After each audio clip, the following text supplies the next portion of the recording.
ভাই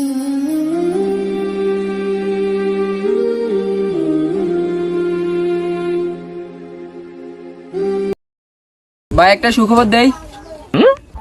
কি সুখবর? ইফতারের সময় কে এগিয়ে এনেছে নাকি? না ভাই, আমাদের 9 নম্বরের রোজা শেষ হতে যাচ্ছে, আর মাত্র ঈদের বাকি 21 দিন। ভাই, রোজার দিন গণলে সওয়াব কমে যায়, জানো না? আরে না, এটা তারেকের সোয়াবের হিসাব না তো, এটা হচ্ছে তারেকের বিরিয়ানির কাউন্টডাউন। ভাই, এতদিন ধরে রোজা রেখে মনে হচ্ছে পেটের ভিতরে একটা শূন্যতা কাজ করছে। তাহলে আজকে ইফতারিতে কি খাওয়া যায় বলো তো? ইফতার শুধু খাওয়ার জন্য না ভাই, আত্মশুদ্ধির জন্য। চিন্তা করিস না, তোর জন্য আজকে আমি 2টা জিলাপি বাড়তি করে রাখবো। ভাই, তোর জন্য রোজা লাগা একটা লটারি মনে হয়, শুধু খাওয়ার চিন্তা। তাহলে কালকে থেকে তোর পেটের মধ্যে পানি আর খেজুর থাকবে, ঠিক আছে? না না ভাই, একটু ভারসাম্য থাকতে হবে।